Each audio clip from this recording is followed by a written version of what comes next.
Une femme qui a tout perdu il y a de nombreuses années trouve la lettre d'une jeune fille adressée à la mère Noël.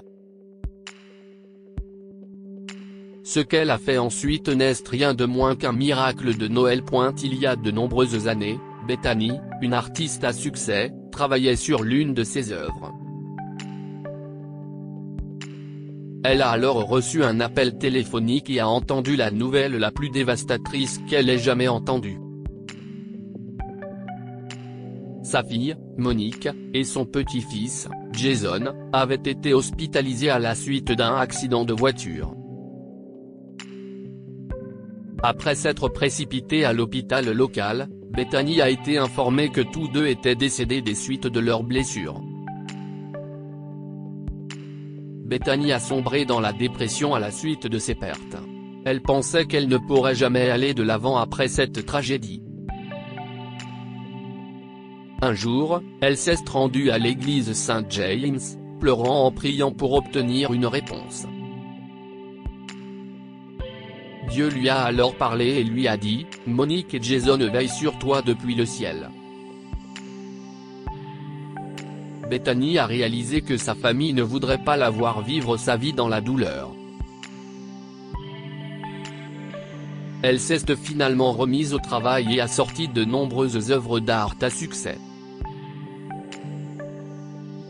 Pourtant, elle ressentait un vide dans son cœur. Elle a donc décidé que la meilleure façon de guérir serait d'aider les autres dans le besoin. Bethany avait gagné des millions pour ses œuvres d'art, mais il ne restait plus personne pour hériter de sa fortune. Après des mois de deuil, Bethany a décidé de créer une fondation dans sa ville natale, appelée le Super Traîneau de Madame la Mère Noël.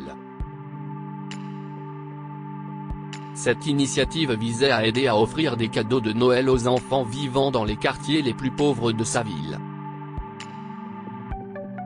Tout au long de l'année, elle recevait ainsi des lettres d'enfants demandant des produits de première nécessité, des livres et même de la nourriture. Chaque année, Bethany lisait toutes les lettres et répondait aux souhaits des enfants. Elle était toujours étonnée de voir que la plupart des enfants ne demandaient pas de jouets ou de jeux, mais plutôt des choses qui aideraient leur famille à passer l'hiver. L'initiative a également incité la communauté locale à faire des dons et à organiser des collectes de nourriture. Le lendemain de la fermeture des écoles pour les vacances de Noël, elle organisait un grand événement à l'église St. James auquel toute la communauté assistait. Les familles des communautés pauvres étaient invitées et les souhaits de Noël des enfants étaient exaucés. Bethany a veillé à ce que toutes les familles les plus démunies participent également à un festin spécial. On leur servait de la dinde, de la farce, de la purée de pommes de terre et de la sauce au canneberge, et tout le reste. Une année, alors qu'elle parcourait les lettres de Noël des enfants demandant des livres et de la nourriture, Bethany est tombée sur une lettre un peu différente. On pouvait y lire, « Je n'ai pas besoin de jouets, sauvez ma mère ». Cette lettre a fait froid dans le dos de Bethany. Elle a demandé l'aide de son assistante, Cathy. « S'il vous plaît, essayez de retrouver cette petite fille avant le début des vacances », a demandé Bethany. Cathy s'est rendue dans tous les refuges locaux en espérant que quelqu'un pourrait l'aider dans ses recherches. 2 jours plus tard, elle a trouvé une piste. Elle a pensé qu'elle aurait plus de chance en se renseignant auprès des hôpitaux voisins. À l'hôpital Silver-Cray, une infirmière a ainsi suggéré que la lettre pouvait provenir d'une jeune fille nommée Christy, dont la mère, Sienna, devait subir une intervention chirurgicale. Cathy a décidé de rendre visite à Sienna, et la jeune femme a confirmé que l'écriture appartenait à sa fille. « Je reviendrai demain avec Bethany pour vous rendre visite », lui a dit Cathy. Le lendemain, Bethany et Cathy se sont rendus à Silver-Cray. Bethany était émue car c'était le même hôpital où Monique et Jason étaient décédés. Bethany s'est présentée, et il s'est avéré que Sienna et sa fille avaient assisté aux 2 dernières fêtes de Noël. Bethany a demandé à Sienna pourquoi elle était à l'hôpital. J'ai eu un accident vasculaire cérébral qui nécessite une intervention chirurgicale, mais mon assurance maladie ne peut pas couvrir les frais. Après la mort de mon mari, j'ai eu 2 emplois pour m'occuper de Christy, mais je n'ai toujours pas les moyens de payer le traitement, a-t-elle répondu. J'essaie de rester positive face à la situation, mais Christy peut lire en moi comme dans un livre. Elle peut toujours dire quand quelque chose ne va pas, et en ce moment, beaucoup de choses ne vont pas, poursuit Sienna. Bethany a proposé de payer l'opération, et Sienna a fondu en larmes en acceptant l'offre.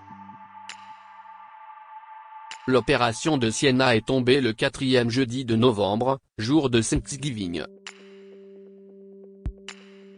Bethany s'est rendue à l'hôpital pour lui souhaiter bonne chance et a trouvé Christy dans la salle d'attente. Madame la mère Noël ? A demandé Christy d'un air curieux. Tu peux m'appeler tante Bess, a répondu Bethany. Après avoir souhaité bonne chance à Sienna, Bethany a décidé d'amener Christy manger quelque chose pendant qu'elle attendait la fin de l'opération.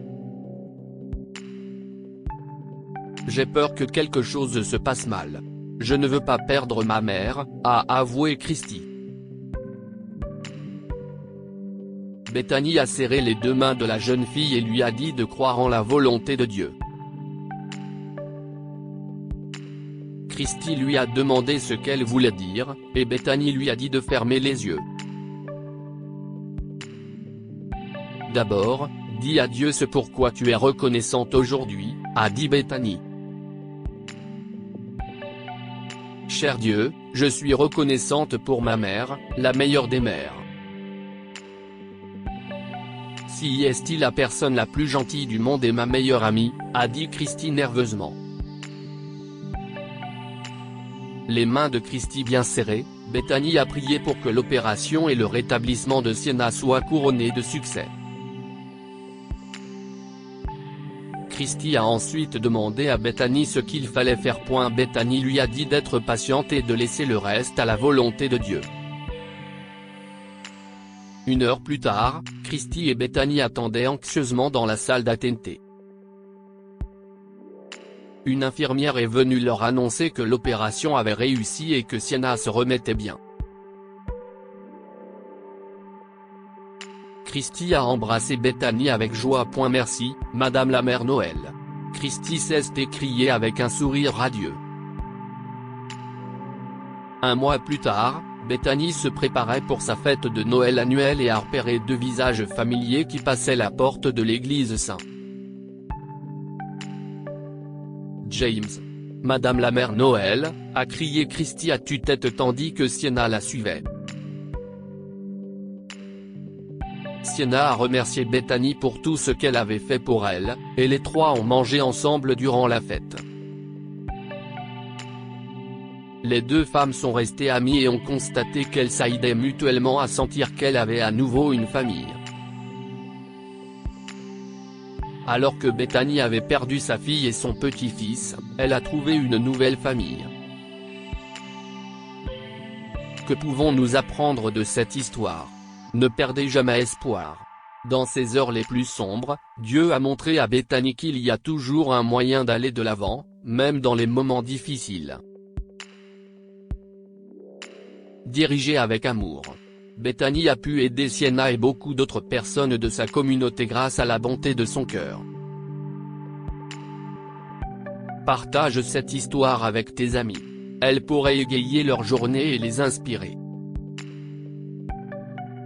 Lire aussi, des parents qui lisent la lettre que leur fils a adressée au Père Noël quittent leur emploi le lendemain. Cette histoire est inspirée de la vie quotidienne de nos lecteurs et rédigée par un écrivain professionnel. Toute ressemblance avec des noms ou des lieux réels est purement fortuite. Toutes les images sont uniquement destinées à l'illustration. Partagez votre histoire avec nous. Elle changera peut-être la vie de quelqu'un. Si vous souhaitez partager votre histoire, veuillez l'envoyer à info@amomama.com.